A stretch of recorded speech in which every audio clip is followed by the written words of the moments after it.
For $5.7 million, the so-called Bubble House at 251 East 71st Street in New York City can be yours, on the market now for the first time in 50 years. It's most notable for its retro-futurism, a kind of 60s Jetsons vision of the space age sitting oddly between the townhouses on either side. But you might also appreciate the China connection of its long-term resident, Arthur Schneier. Back in the 1990s, he went on a mission to convince Jiang Zemin, the party secretary at the time, that Judaism was a religion, or should be one, in the People's Republic of China. Jiang, pictured here in one of the funniest photos of his entire tenure, wasn't so persuaded. And it's not just the expression on his face, by the way. It's that the man has to have an aide affix his kippah.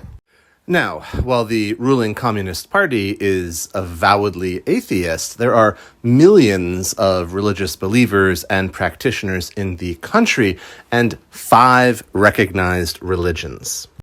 They are Islam, Buddhism, Taoism, and then separately Roman Catholicism and collectively all Protestants. And with official status comes also state regulation and control, and we've talked about that in different ways in either the Tibet or the religion playlist.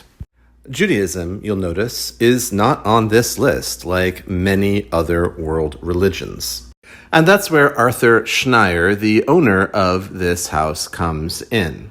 He is also the forever rabbi at the Park East Synagogue. Now, the Upper East Side is typically Reform territory, but that is probably the most prominent Orthodox congregation in the area. And since we're showcasing architectural marvels, why not? This is it. Now, Temple Emmanuel, it ain't, but it is a neo-Moorish fantasy building from the 19th century on 67th Street. The rose window and the asymmetrical towers do it for me, but that entire block is institutionally kind of crazy, with this shoal, a firehouse, a police station, and most impressive, a vast edifice that the Soviets and now the Russians have used to house all of their diplomats, cultural workers, spies, and more in New York City. Hunter College is on the block, and I think at one time a semi-secret abortion clinic.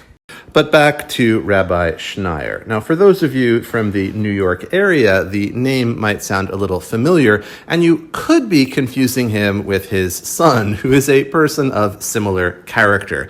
The Post calls him the Randy Rabbi. He's now on his 6th wife, that's the son, Mark, and they're typically drawn from his congregation. He had established his own shul out in the Hamptons. He was recently kicked out of there for all of his sexual indiscretions, but the place became kind of legendary for the wealthy and good time congregants. The Saturday Kiddush would be crazily catered because who doesn't want to eat 12 different kinds of herring before having sex with someone else's wife? People would go, they said, for the 3 Fs, the fun, the food, and the fucking. But I digress. Schneier père is much more discreet than his son, but does financially plunder his congregation in a similar way, and you can find all sorts of articles about that in the Post and elsewhere.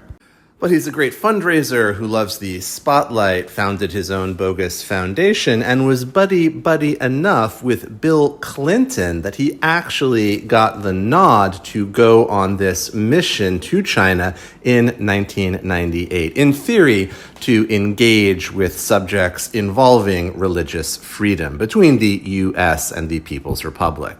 Schneier went on the mission with 2 others, one sort of Bible college evangelical minister and a Roman Catholic, Theodore McCarrick, who is an even bigger piece of shit than Schneier himself.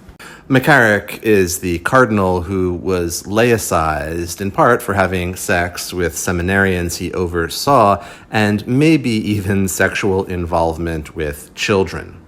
Schneier's self-stated goal for this trip was to get official recognition for Judaism, and we might pause and think, would that even be a desirable outcome? And I have to think, for whom? Certainly not for the benefit of world Jewry, unless you would like the Chinese Communist Party to become directly involved in vetting theology and clergy. It would have been, I'm sure, a plaudit for Schneier to include in his prodigious self-promotion, but he was told by the Chinese side basically to get stuffed. A failure probably for most of us to celebrate, but he could return and take solace in the comforts of this wonderful townhome, where I am told they have only recently removed the rabbi's hot tub in the hopes that it will increase the resale value. Who's to say? But maybe I'll see some of you at the open house.